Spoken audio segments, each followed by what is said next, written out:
고린도전서 13장입니다.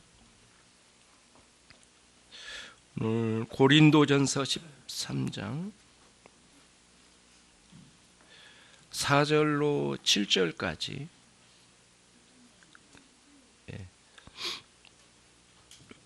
주보에 나와 있으니까 미리 찾아놓으시면 좋겠죠. 같이 우리 고린도전 13장 4절로 7절을 같이 읽겠습니다.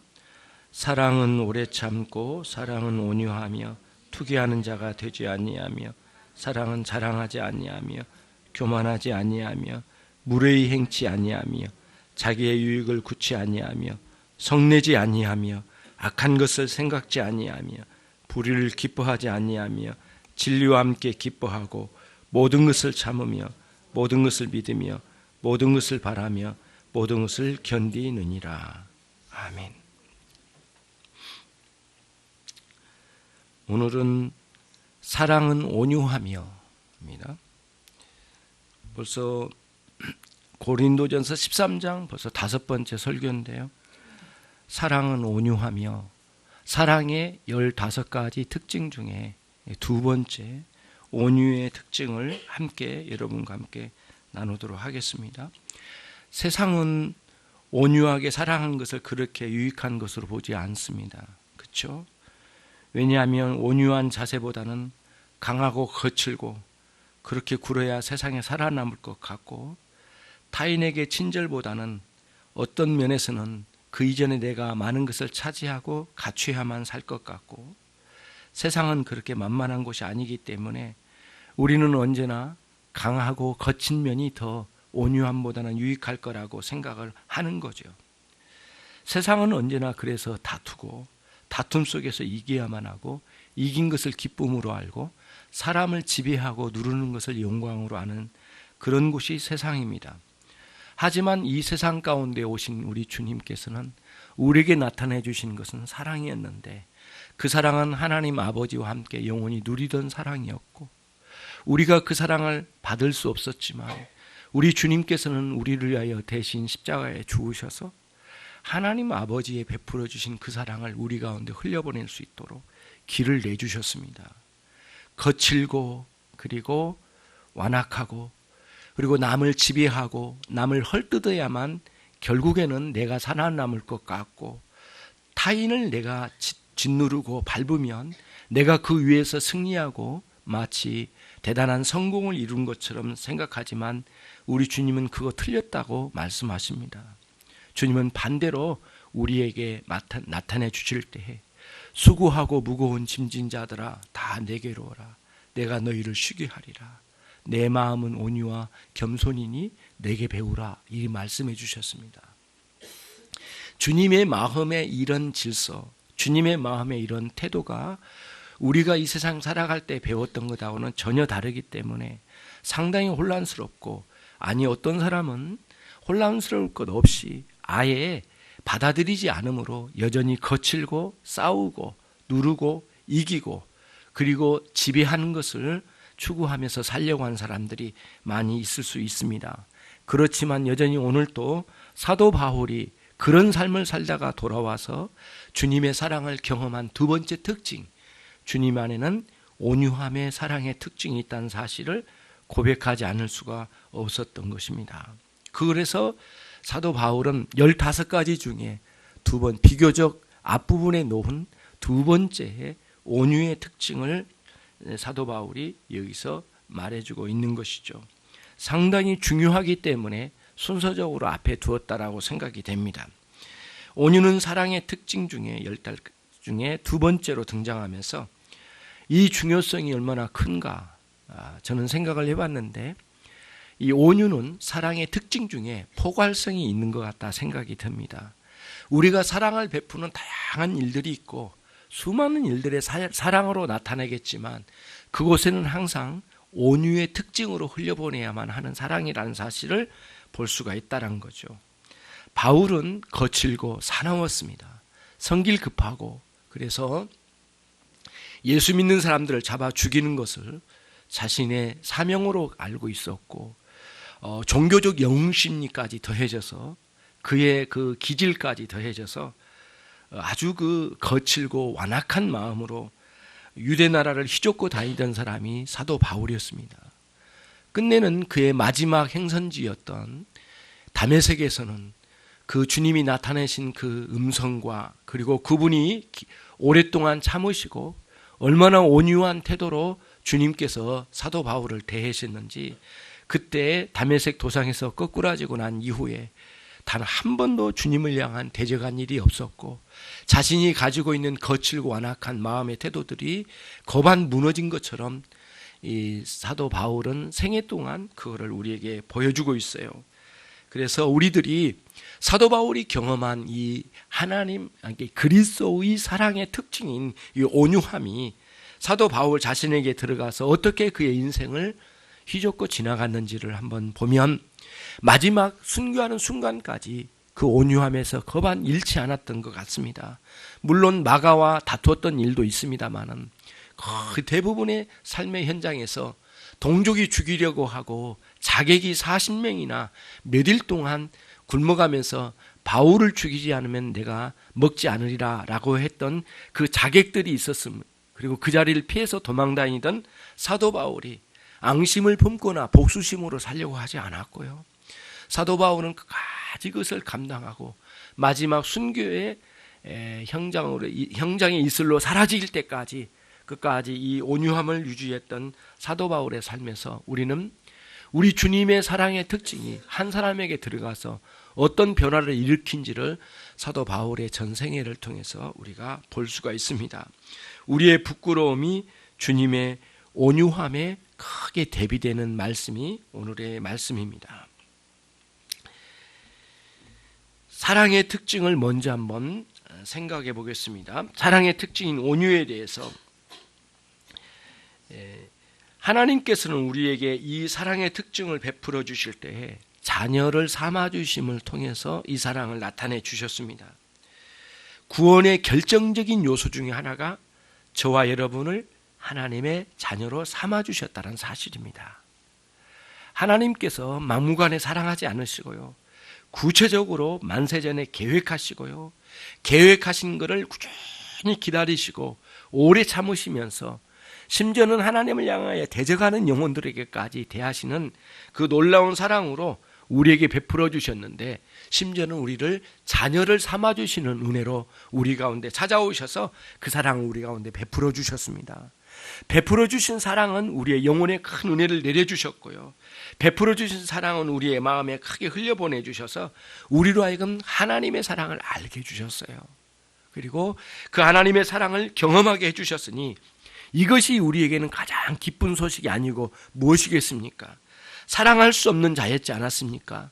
영원한 형벌을 받은 인생은 크게 두 가지의 기능이 무너진 존재였습니다. 하나는 하나님을 알 수 없는 존재였습니다. 인간의 영원한 형벌 중에 가장 비극적인 형벌은 무엇이냐라고 물으면 다른 게 아닙니다. 병들어서 죽는 것, 이거 아닙니다. 그거는 나중엔 일이고요, 가장 먼저 하나님을 알 수 없는 가운데 떨어진 것이 가장 비극적인 인생이었습니다. 자신의 부모를 자식이 알아보지 못하는 상황으로 된다고 칩시다. 이거보다도 더 큰 비극이 없을 겁니다. 부모가 그걸 두고 얼마나 비극적으로 생각하겠습니까? 내가 낳은 자식인데 내 자식이 나를 알아보지 못하고 아저씨 누구예요? 아줌마 누구예요? 뭐하러 우리 집에 왔어요? 만약에 우리 아들이, 우리 자식들이 그런다면 견딜 수 없는 마음을 여러분 상상을 한번 해보십시오. 그 상황을 무한대로 확장을 해보십시오. 인류에 흩어져 있는 수많은 영혼들 하나님이 창조하시고 그 사랑으로 여기에 나타내 주셨지만 그 영혼들이 전체 하나님을 알지 못하고 하나님을 향해 아저씨 누구세요? 아줌마 누구세요? 이런 태도로 대하는 자식들처럼 그렇게 하나님을 알아보지 못한다면 이거보다도 더 큰 비극이 없는 것입니다. 두 번째는 비극 중에 비극은 무엇이냐고 물은다면 저는 말하고 싶습니다. 사랑할 수 없음입니다. 하나님을 사랑할 수 없음입니다.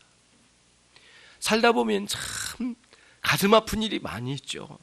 가족이지만 가족으로서 사랑할 수 없음에 떨어져 있을 때 얼마나 가슴 아픈 일입니까?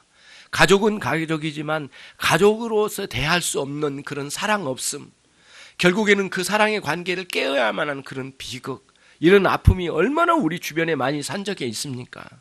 하나님을 사랑할 수 없는 것보다도 더 비극은 또 없는 것 같아요. 영원한 형벌, 하나님의 영원한 형벌은 무엇이냐라고 물으면, 그 형벌 중에 가장 비극적인 게 무엇이냐고 물은다면 하나님을 알 수 없고 하나님을 사랑할 수 없는 비극이 비극 중에 비극이라고 말씀을 드릴 수가 있습니다. 그래서 요한복음 1장에도 첫 서두에 세상은 어둠이다 이렇게 말씀하시고, 예수님 당신 자신은 빛이다 이렇게 말씀해 주셔서, 요한 사도가 첫 번째 증거 방식이 그거였거든요. 세상은 어두움이고 주님은 빛이다 말씀해 주셨는데, 세상이 어둠이다라는 말씀의 의미는 두 가지인데, 하나님을 알 수 없고 하나님을 사랑할 수 없다는 뜻입니다. 그런 의미의 어둠을 말한 겁니다. 주님이 오셔서 우리에게 해주신 일이 무엇이냐라고 물으면 두 가지입니다. 하나님을 알 수 있게 해주셨고 하나님을 사랑할 수 있게 해주신 겁니다. 우리의 영혼에 두 가지 기능이 있습니다. 지성적인 기능과 의지적인 기능, 사랑의 기능, 두 개의 기능이 있는데요. 아담의 타락 이후에 이 두 개의 기능이 완전히 파괴되었습니다. 주님 오셔서 완전하게 회복시킨 방식이 뭐예요? 회복한 게 뭐예요? 하나님을 알 수 있는 기능과 하나님을 사랑할 수 있는 기능, 영혼의 회복이었어요. 그거예요. 그게 영생이에요. 그래서 요한복음 17장 3절 말씀에서 영생은 곧 하나님, 유일하시고 참되신 하나님 아버지를 아는 것이다 라고 표현되어 있고, 그 뒤에 바로 이어서 그분이 보내신 우리 주 예수 그리스도를 아는 것이다, 영생이. 이렇게 표현되어 있지 않습니까? 일맥상통한 면이 있거든요. 처음부터 우리의 인간의 영혼은 두 가지 기능으로 이루어졌어요. 다른 기능도 있겠지만 모든 기능을 두 가지로 압축시킬 수 있는데, 지성적인 기능, 사랑의 기능 두 가지예요. 이 두 기능을 완벽하게 회복해 나가시는 과정이 우리 주님의 구원의 과정이에요. 우리를 어떻게 이끌어 나가십니까? 우리의 신앙의 성장이 뭡니까? 하나님을 알아간 지식의 성장이고 하나님의 사랑할 수 있는 기능의 성장 아니겠습니까? 두 가지 면이거든요. 지성적인 면과 도덕적인 면에 이 두 가지 기능이 큰 회복을 얻어서 본성적인 변화를 통하여 우리가 하나님을 사랑할 수 있게 된 것입니다. 우리는 오늘 사랑은 온유하며라는 말씀을 듣고 있습니다. 여러분, 마태복음 5장 5절에 주님께서 산상수훈 중에서 팔복의 말씀을 세 번째로 말씀하셨어요. 5장 5절 말씀했어요. 온유한 자는 복이 있도다 이렇게 선언하시고, 온유한 자는 복이 있도다 이렇게 말씀하시고, 저희가 땅으로 기업을 받으리라 이렇게 말씀해 주셨어요. 땅을 기업으로 받으리라. 그때 땅이 우리가 이야기하고 있는 부동산 아닙니다. 그게 아니고요, 하나님의 나라입니다. 그 하나님의 나라의 특징을 보여준 게 가나안 땅이었고요, 가나안 땅이 최종 목적지가 아니었어요. 이스라엘은 이게 전부가 아니었거든요. 가나안은 하나님의 나라를 예시로 보여주신 거예요.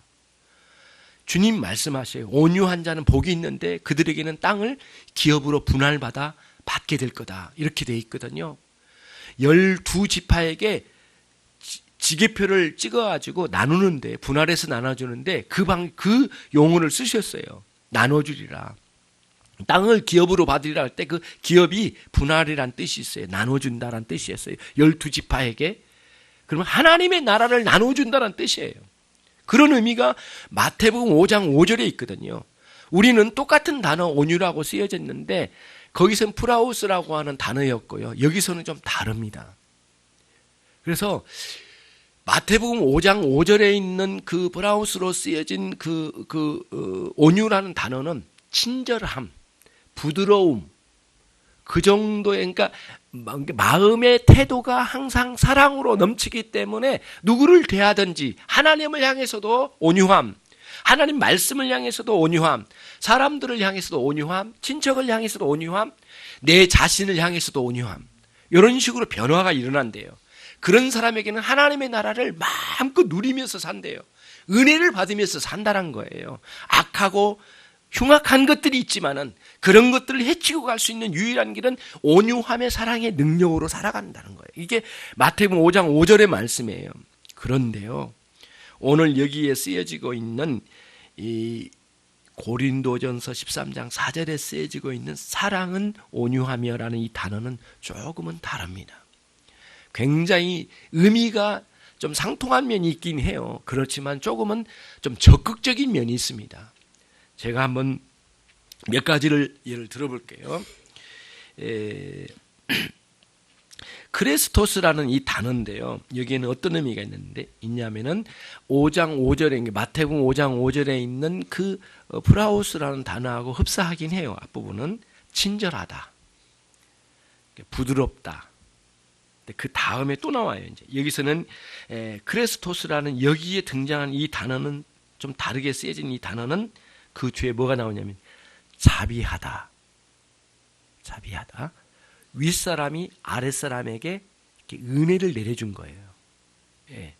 그러니까 어떻게 보면은 은혜를 받을 만한 자격이 없는 사람까지도 은혜를 내려줄 때 자비함이거든요. 그 다음 쓸모 있는 것을 주다. 이렇게 돼 있어요. 또 하나가 있어요. 이건 적극적인 면인 것 같아요. 이 단어를 가지고 일주일 내내 제가 굉장히 그 마음에 감사가 있었어요. 예. 그 다음 뭐냐면 우리에게 이 내용이 저에게는 가장 와닿은 내용이었어요. 이 크레스토스 이 온유함이란 앞에 친절, 자비, 쓸모 있는 걸 주다라고 했는데 마지막 가장 나에게 필요한 것을 충분히 주다. 그런 뜻이 있어요. 다시 말씀드릴게요. 잘 들어보세요. 자, 이 온유함이란 것은 친절과 부드러움 수준이 아니다. 그 다음에 의미가 또 담겨져 있는데 용어에는 쓸모 있는 걸 주다, 유용하게 하다라는 의미도 있지만은 조금 더 강하게 설명하자면 지금 나에게 가장 필요로 한 것을 충분히 주다라는 거예요. 예. 크레스토스라고 하는 이 단어가 그런 의미가 있대요. 그래서 이 내용을 가지고 많이 생각해 봤어요. 그렇다면 주님께서 우리를 대해 주실 때에 사랑의 온유함으로 대해 주심 속에는 단순히 부드럽게 대해 준 것만은 아니구나. 그러면 무엇이냐라고 할 때 우리 주님은 이 김준성이라는 한 인간에게 가장 필요한 것을 다 주시기를 기뻐하시고 다 주셨고 다 주시고 계시고 영원토록 다 주신 것을 계획하고 계신다라는 의미로 와닿았어요. 예. 이쯤에는 저도 내 감정을 추스릴 수가 없더라고요. 그래서 이 목양실에서 이 말씀을 준비하면서 막 얼마나 눈물이 나는지 주님께서 내게 필요한 모든 걸 다 주셨다라고 하는 이 표현의 말씀 크레스토스라는 이 단어에 처음으로 이 온유함에 대한 단어를 그전에는 부드럽고 친절하고 그 정도 수준에서만 이 본문을 생각했는데 내게 필요한 것을 다 주는 거래요. 그러니까 친절은 이렇게 보고 친절하게 대해주고 휙 돌아간 게 아니라 상대가 뭘 필요로 한지를 정확하게 알고 그거를 충분히 그 사람이 만족스럽게 주는 것까지라고 하니까 이거는 우리가 주변의 사람들에게 온유함을 충분히 나타내기는 불가능하겠다는 생각이 들어요.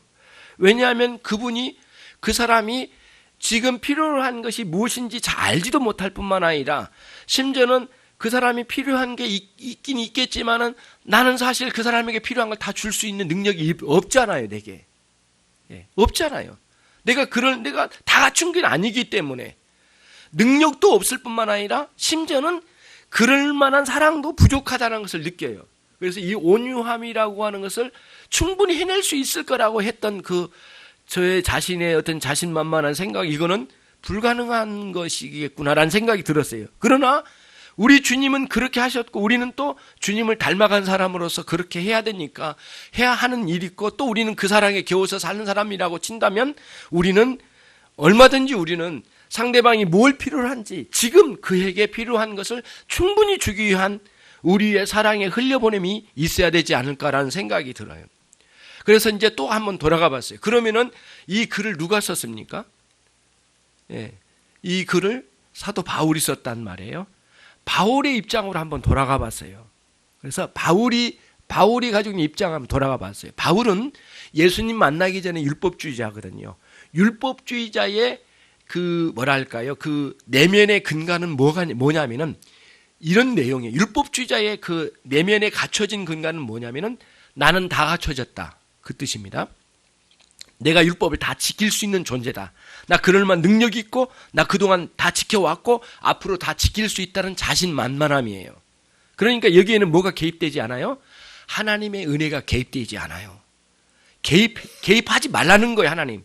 내 인생에 개입하지 말고 하나님이 주신 명령은 내가 다 이룰 수 있다고 하는 자신만만함이 있는 거예요. 그러게 내게 필요 있는 건 없죠. 사실은. 율법주의는 항상 내게 필요한 게 없어요. 다 갖춘 자녀예요. 그리고 내가 다 해낼 수 있다는 거거든요. 이게 율법주의자의 기본적인 태도예요. 그러니까 기본적으로 예수, 그가 나에게 뭘 줄 수 있는가? 하나님, 그분이 내게 주실 이유가 뭐가 있는가? 다 이미 갖춰져 있는 거고, 나는. 그리고 나는 그분이 명하시면 모든 걸 다 할 수 있는 자신만만한 인간인데 뭘 내가 필요로 하겠는가라고 하는 게 율법주의자의 기본적인 태도거든요. 그렇게 살아왔어요. 누가요? 사도 바울이. 그럼 그랬잖아요. 실제로 자기 자신을 그렇게 자신만만하게 살았대요. 나는 유대인 중에 유대인이고 히브리인 중에 히브리인이고 난지 8일 만에 할례를 받았고, 다시 말하면 유대인들이 그토록 자랑하는 율법의 기반을 다 갖췄고, 그리고 나는 모든 그 경건한 자들의 가장 앞장선자로서 누구보다도 가장 뛰어난 삶을 살았던 사람이 내 인생이었다는 거예요. 그래서 육적으로 자랑을 펼쳐놓고 말한다면 나는 헬라 지식이나 히브리 지식을 모두 갖춘 자로서 내게는 더 이상 견줄 만한 사람이 어디 있겠는가라는 어떤 자신만만함이 있던 사람이에요. 그 사람이 온유함으로 대하신 우리 주님 앞에 무너진 걸 보세요. 그러면서 오늘 본문에 그런 프라우스를 쓰지 않고 오늘 크레도스를 쓴 것을 한번 보시라고요.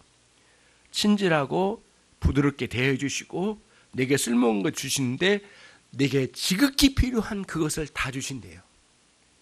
저는 사도 바울의 입장에서 이 본문을 한번 봤거든요. 보면서 무슨 생각을 했냐면은 사도 바울이 만약에 여기 와서 우리에게 설교한다면 이렇게 했을 가능성이 많아요.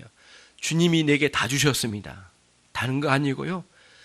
주님 당신 자신을 내게 다 주셨어요. 이렇게 설교했을 것 같다는 생각이 들더라고요. 마찬가지예요. 그리스도인은 누구냐? 그리스도 당신 자신을 다 받은 사람들이 그리스도인이에요. 다 주셨어요. 그런 예화가 명확하게 있어요, 여러분. 그거는 여러분들 성경에서 가장 명확하게 증거한 내용이 있어요, 여러분. 그게 뭡니까? 예수님의 최후의 만찬석이에요. 내일 십자가에 달려 죽으실 우리 주님이셨습니다. 내일 아침 금요일 십자가에 달려 죽으실 그분이었어요. 그 내일 아침 금요일 오전 9시경에 십자가에 달리셨잖아요. 근데 그날 저녁에 6시부터 9시 그 어간에 분명히 우리 주님께서는 최후 만찬 이 저녁 식사를 하셨을 거예요. 그때 하신 모습을 한번 보시라고요. 요한복음 13장 1절에는 뭐라고 나왔냐면 요한 사도는 이렇게 증 거예요. 그는 그의 사람을 이 땅에 있는 그의 사람을 끝까지 사랑하시니라 이렇게 돼 있고, 그 다음에 요한 사도는 빼놓지 않고 그 모습을 그대로 기록해 최후 만찬석에서 마지막 배신하여 주님을 팔아먹으려고 가려고 했던 가룟 유다에게 예수님께서는 떡을 떼어서 가룟 유다에게 주신 거예요. 많이 피곤하세요? 많이 졸리신가 본데 피곤하시면 뒤에 가서 조금 허리 좀 펴시고, 그거예요. 거기서 그 31절에 보시면 30절에서 예수님께서 이렇게 떡을 주시는 거예요. 근데 떡을 받아가지고 바로 가룟 유다가 아무 말 하지 않아요. 근데 그 전에 주님께서 말씀하셨어요.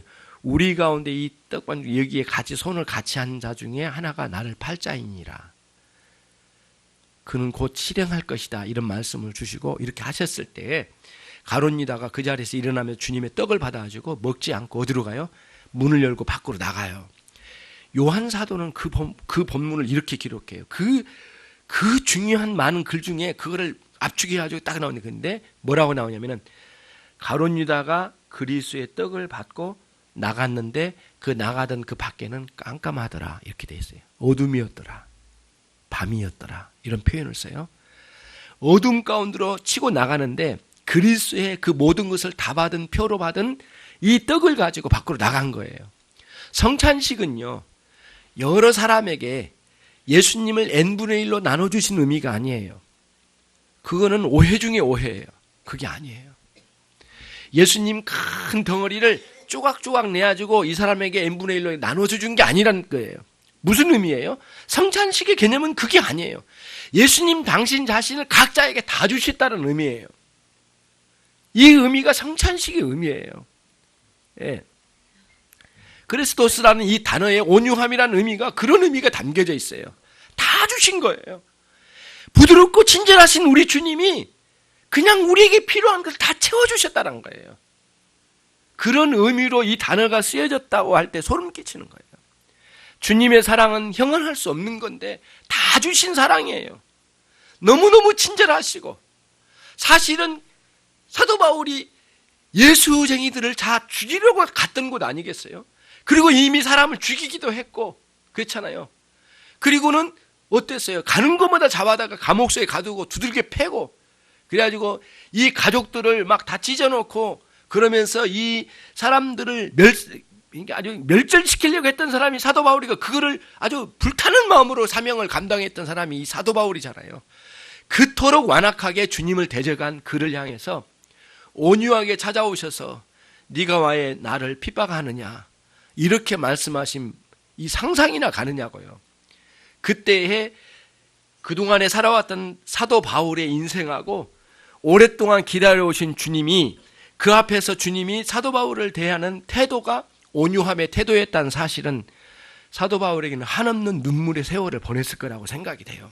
우리가 그런 사람이에요. 구체적으로 우리가 주님을 어떻게 핍박했느냐 이렇게 말하기는, 그렇게 표현하기는 쉽지 않지만 죄 하나하나가 모두 하나님을 향한 반역적인 성격이 있거든요.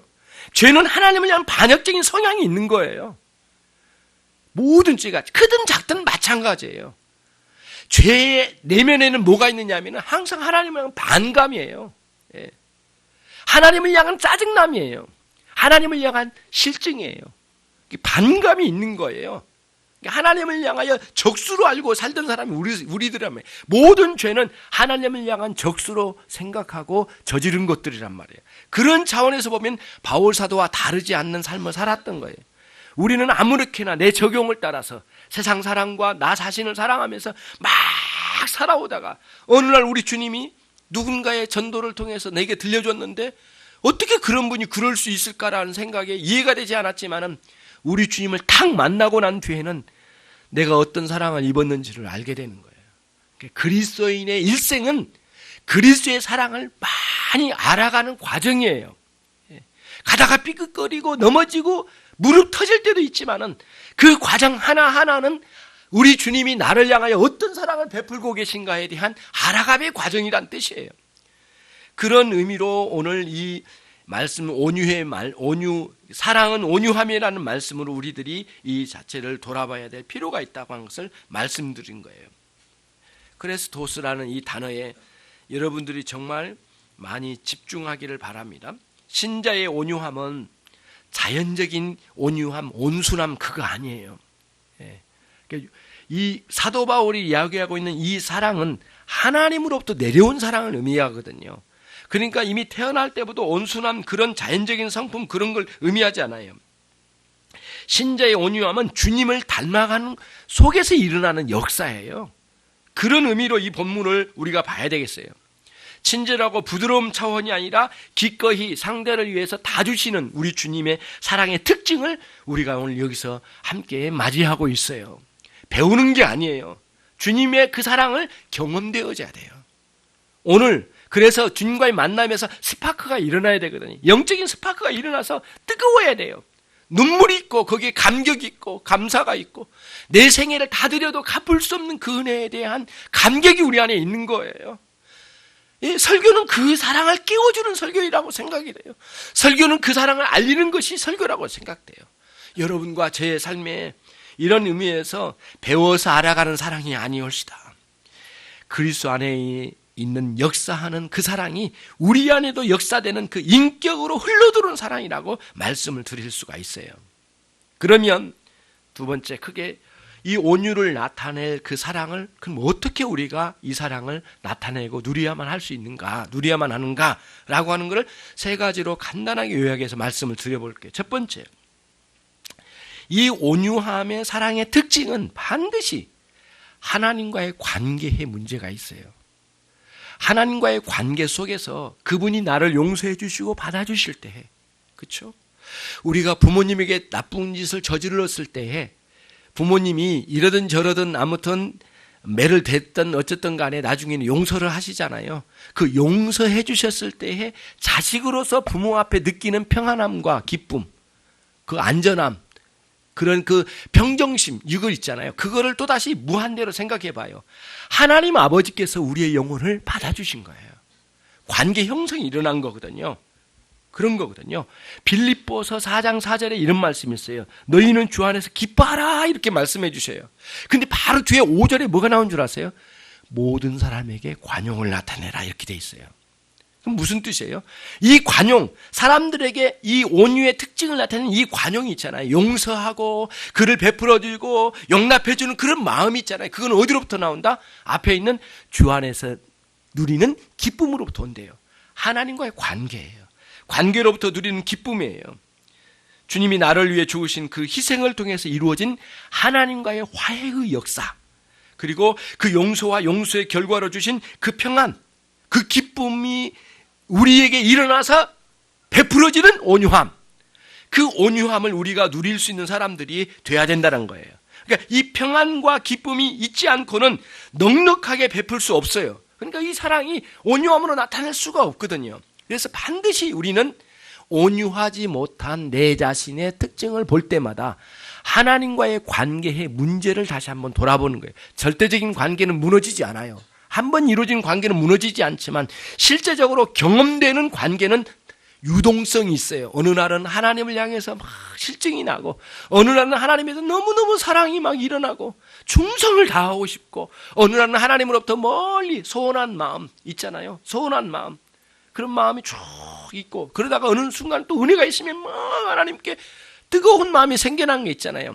하나님과 실제적인 관계의 경험적인 역사가 우리 안에 잘 일어나서 거기서 나오는 평안과 기쁨의 능력으로 이 온유함이 흘러가도록 해야 된다는 거예요. 두 번째, 부패한 본성의 정욕을 인격으로 다스려 가야 돼요. 인격으로. 여러분, 우리 잘 생각해야 돼요. 인격과 성격이 있어요. 성격은 사실은 다 가지고 있는 겁니다. 개성입니다. 개성적으로 가지고 있는 거예요. 어떤 사람은 급하고, 어떤 사람은 굉장히 좀 온유한 것 같고, 느린 것 같고, 좀 차분한 것 같고, 그렇죠. 다 이 성격이 있어요. 문제는 성격은 은혜를 받아도 성격 자체가 개조되지는 않아요. 그렇게 개조된다는 건 사실은 좀 숨겨지고 좀 누그러질지는 모르지만 성격은 개조되지 않아요. 그러나 반드시 은혜는 인격을 변화시켜요. 그래서 인격이 성숙되어 자기 성격을 다스려가면 좋아요. 그러나 이 인격이 자기 성격을 다스려가지 못할 때는 엉망진창이에요. 망대로 가요. 만나는 사람마다 싸워요. 막 온통 막 문제, 다 온 세상이 다 문제 덩어리일 뿐이에요. 예.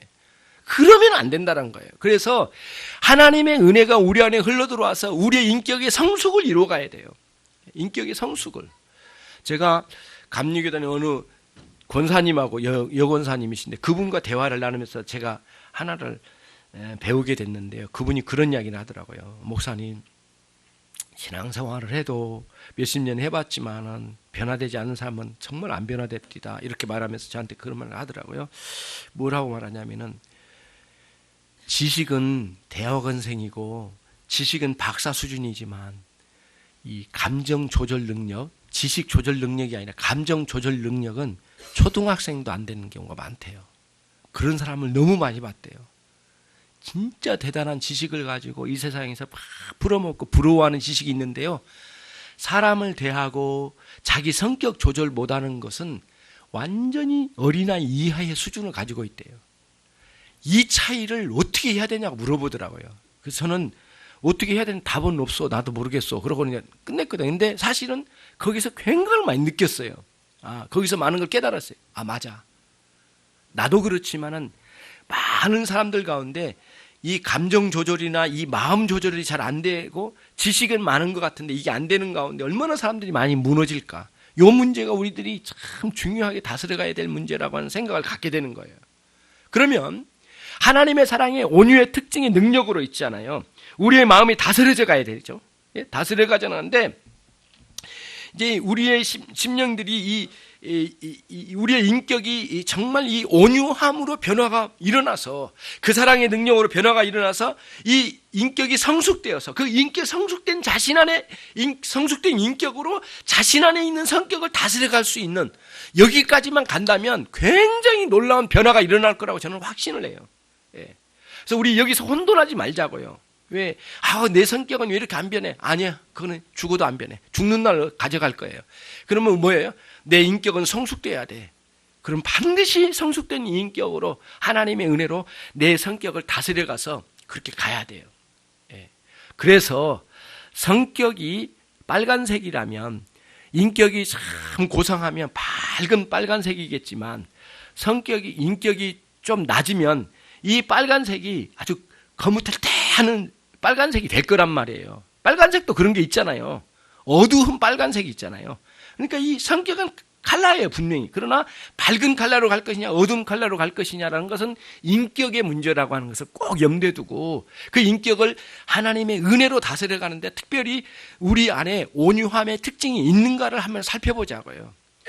내게 그런 완전한 능력은 없고 그 사랑에 충만한 완전한 건 없지만은 끊임없이 성숙되어져 가는 내 안에 있는 인격의 성숙을 통하여 온유함으로 훈련을 보내서 사람들과의 관계에 부드럽고 그들을 향해 친절하고 내가 그들이 필요한 것을 공급해 줄 줄 알고 그렇지만 내가 완전하지 않기 때문에 주님만큼 공급해 주지는 못하겠지만은 내가 할 수 있는 한도 내에서 하고 내가 아는 한도 내에서 나도 미련하지만은 내가 아는 한도 내에서 베풀 수 있는 그러한 더 적극적인 온유함으로 흘려보낼 수 있는 사람들이 돼야 된다는 거예요. 마지막 세 번째, 조금 더 적극적으로 나가자면 그거예요. 적극적인 면의 온유함을 말씀을 드리고자 합니다. 이 온유함의 특징인 그 마태복음 5장 아까 말씀드렸던 5장 5절의 말씀처럼 온유한 자는 복이 있나니 땅을 기업으로 받을 것이며 그랬거든요. 무슨 뜻이냐면은 사람들에게 적극적으로 이렇게 그 온유함의 태도를 보이잖아요. 사람들은 자신은 온유하지 않지만 온유한 사람을 만나고 싶어 해요. 그러니까 드물지만은 사람들이 온유한 사람을 만나면 그렇게 좋아요, 사실은. 저도 그래요, 저도 온유한 사람 만나면 그렇게 좋아요. 그러나 사나운 사람 만나면 힘들어요, 저도. 여러분도 그럴 거예요. 예. 결혼하기 전에 사나운 사람 안 만나게 해달라고 기도했어요. 어떻게 하면 사납지 않은 사람 만나게 해달라고 기도했던 것도 저도 그런 게 있으니까 그럴 거 아니에요. 여러분도 다 마찬가지일 거예요. 어떻게 하든 온유한 사람을 만나고 싶어 하거든요. 그래서 주변에도 보면은 온유한 사람 옆에 사람이 많이 붙어요. 예. 근데 사나운 사람일수록 처음에는 뭐 화끈하니까 뭐가 있는 것 같은데 뭐 별로야, 없어. 그러니까 사나우면 자꾸 떠나. 안 되는 거예요. 그러니까 주변에 사람이 없는 거예요. 예. 제가 실제로 회사를 5년 다녔거든요. 5년 동안 다녔는데 그 중에서 회사 직원들 중에서 보면은 이렇게 이제 윗사람도 있고 아랫사람도 있거든요. 그런데 거기 어떻게 어느 날 회식을 하면 그 사람 주변으로 다 모여. 보이면은 그 특징이 뭐냐면 그 사람은 굉장히 온유해요. 사람들의 마음을 다 이해해주고 받아주고 그러면서 그래. 내 옆에는 별로 없어. 그래가지고는 속상하기도 한데 어느 날 어느 순간 나도 그 사람에게 붙어 있어. 이 정도로 온유하면 사람을 끌어들이는 힘이 있더라고요. 확실해요. 이게 세상에서 온유함의 특징이 그러한데 하물며 오늘날 우리들도 마찬가지예요. 그리스도인으로서 이제는 자연적인 그 성격으로서나 그런 성품으로서의 온유함일지 모르지만 우리는 그리스도를 만나고 난 뒤에 새 사람으로서의 온유함을 다시 우리가 입게 되는데 하나님의 사랑을 흘려보내는 온유함이 돼야 되니까 이제는 매우 독특한 의미의 세상이 경험하지 못한 온유함을 가지고 주님이 그러하시듯 상대가 필요한 것을 다 주고자 하는 그 온유함의 흐름까지 적극적으로 갈 수 있는 우리들이 돼야 되겠다는 거예요. 딱딱한 세상입니다. 거칠죠. 사납죠. 많은 다툼이 있습니다. 예, 특히 그 정치 세계를 보면은 뭐 날마다 공개적으로 사람 하나 잡아 죽일 것처럼 핏대를 올리고 가는 거 보세요. 그 안에는 음모가 있고요. 막 그 안에는 무서운 폭력이 준비되어 있고요. 사납지 않으면은 정치를 못하는 것처럼 말하는데 그렇지 않아요. 예. 사람들은 사납게 하고 큰 소리 치면 이긴다고 하는데 큰 소리 친 사람은 단 한 사람도 이긴 사람 못 봤어요. 다 나가 떨어져요. 온유한 사람이 끝내는 이겨요. 아주 온유한 사람이 이기더라고요. 그리스도의 온유함의 특징으로 반드시 그리스도의 사랑으로 이기신 여러분이 되시길 바랍니다. 로마 제국이 그랬어요. 로마 제국이 나타난 장군들마다요 싸움을 잘하는 사람이에요. 그리고는 칼을 뽑아들고 세상을 다 정복하겠다고 덤벼들었던 사람들이 로마 제국에 있는 그 장군들이었거든요. 그래가지고 이스라엘 나라, 유대의 나라, 예루살렘까지 치고 들어갔잖아요.